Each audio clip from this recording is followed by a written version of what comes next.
Welcome guys, welcome my channel S course point 2M। पिछला class में हमने alloy के बारे में पढ़ा था। आज हम लोग नाइट्रोजन के बारे में पढ़ेंगे। नाइट्रोजन जो कि बहुत ही ज़्यादा इम्पोर्टेंट है एग्ज़ाम के दृष्टिकोण से। चलिए बिना समय देरी करते हुए सीधे टॉपिक पर आते हैं।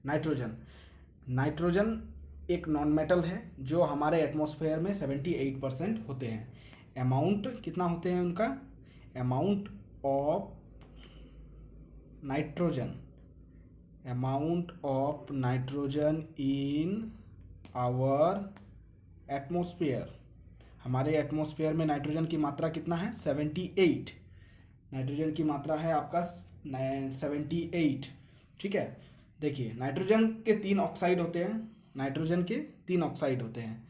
Three oxides of nitrogen.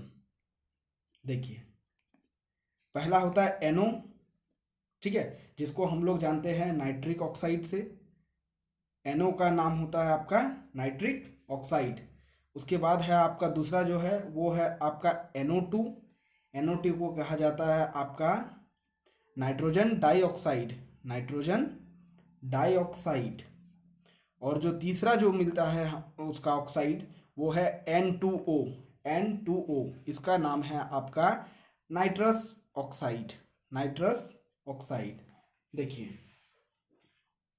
एनो जो है, ठीक है, एनो जो है मतलब नाइट्रिक ऑक्साइड, वो स्मोक के लिए रिस्पॉन्सिबल होता है। जो कुहासा जिसको हम लोग बोलते हैं ना, वो स्मोक के लिए रिस्पॉन्सिबल है। It is responsible for smoke.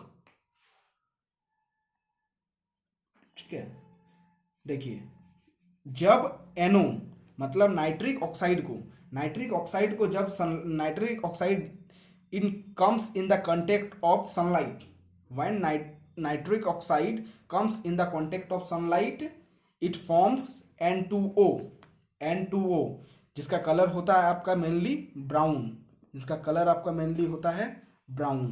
ठीक है, चलिए आगे बढ़ते हैं, आगे आपको बताते हैं आगे के बारे में। ठीक है, अब है आपका N2O। N2O को जो कहते हैं हम लोग, N2O को कहते हैं हम लोग लाफिंग गैस। M2 को क्या कहते हैं हम लोग? Laughing gas. मतलब जो कभी कभी आप लोगों ने फिल्म में देखा होगा, फिल्म में तो आप लोग देखते ही होंगे, फिल्म में आप लोग को देखते हैं कि किसी फिल्म में शायद इसको यूज़ भी किया गया है, शायद हाउसफुल 3 में, जिसमें N2O गैस छोड़ जाने के कारण सबको ही हंसते रहते हैं। ये हमारे डायरेक्ट ब्रेन पर इफेक्ट करते हैं। ठीक है, उसके बाद है आपका एसिड रेन। ठीक है, अब दूसरा आपका क्या है? एसिड रेन क्या होता है? देखिए जो मेनली जो आपका शहर जहाँ पर इंडस्ट्री होते हैं, इंडस्ट्री से आपका जो नाइट्रोजन गैस और सल्फर गैस निकलते हैं, तो वो क्या होते हैं? जब सल्फर ऑक्सीजन के साथ मिलते हैं तो SO2 बनाते हैं। ठीक है, जब सल्फर ऑक्सीजन के साथ मिलते हैं तो SO2 बनाते हैं, और SO2 में जब वाटर वेपर या बोल सकते हैं वाटर उसके कांटेक्ट में आता है तो वो बनता है आपका क्या? H2SO4, यानी कि सल्फ्यूरिक एसिड। ठीक है, उसके बाद N2X मानते हैं, यहाँ पर कुछ भी पावर हो सकता है उसको। वो जब वाटर से कांटेक्ट में आते हैं, वाटर के कांटेक्ट में आने से वो क्या बनाते हैं? HNO3, जिसको हम लोग कहते हैं नाइट्रिक एसिड। ठीक है, और ये ही दोनों को कहते हैं, जब ये वाटर के साथ जब रेन होती है, when rain falls and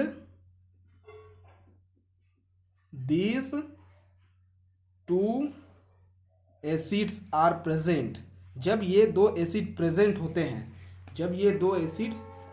होते हैं तो कॉल्ड एसिड रेन, उसी को हम लोग कहते हैं एसिड रेन। ठीक है, अब देखिए एसिड रेन क्या होता है? एसिड रेन आपका होता है स्टोन कैंसर। एसिड रेन के कारण क्या होता है? कॉस्ट, ठीक है, स्टोन कैंसर। एसिड रेन से आपका क्या होता है? Stone cancer. ठीक है, अब देखिए नाइट्रोजन का कुछ महत्वपूर्ण यूज। तो नाइट्रोजन का यूजेस, ठीक है, नाइट्रोजन के यूजेस, नाइट्रोजन का क्या क्या यूज है। पहला तो देखिए formation of ice, formation of ice मतलब बर्फ बनाने के लिए नाइट्रोजन गैस का प्रयोग किया जाता है। दूसरा देखिए, दूसरा आपका है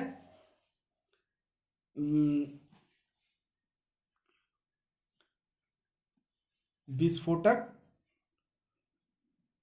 पदार्थ के लिए, विस्फोटक पदार्थ के बनाने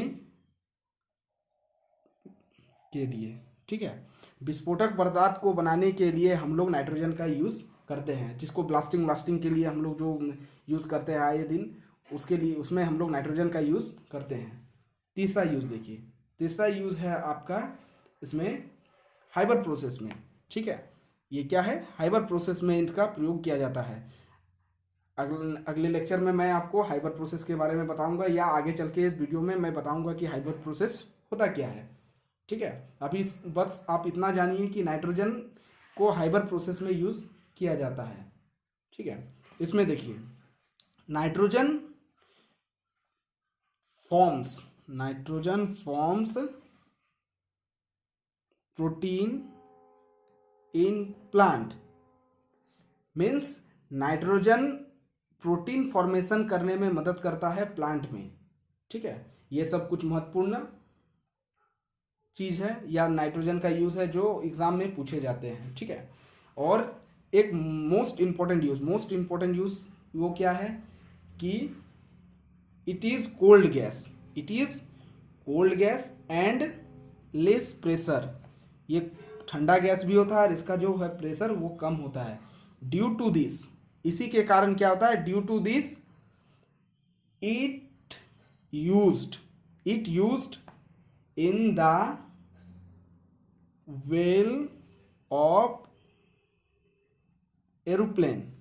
देखिए ये ठंडा गैस होता है, ठंडा गैस और लो प्रेशर के कारण या लेस प्रेशर के कारण इसको एरोप्लेन के जो पहिया है उसमें यूज़ किया जाता है, क्योंकि जब एरोप्लेन उतरते हैं तब उसमें जो फ्रिक्शन आने के कारण उसमें क्या हो जाता है, प्रेशर बढ़ जाता है, जो इसको रिड्यूस रहता है इसका प्रेशर, जिसके कारण क्या होता है, इसको एरोप्लेन के व्हील में डाला जाता है। तो ये मोस्ट इंपॉर्टेंट ये आने वाले एग्जाम के लिए है, ठीक है। और जो फॉर्मेशन ऑफ प्रोटीन ये भी बहुत ज़्यादा इंपॉर्टेंट है नाइट्रोजन के। चलिए अगले क्लास में मिलते हैं, अगले क्लास में कुछ और इम्पोर्टेंट टॉपिक के बारे में आपके सामने आता हूँ। आशा करता हूँ कि आपको ये वीडियो अच्छा लगे तो आप अपने दोस्तों में ये शेयर करिए ताकि उनको भी इन चीज़ों के बारे में जानकारी हो। Thank you.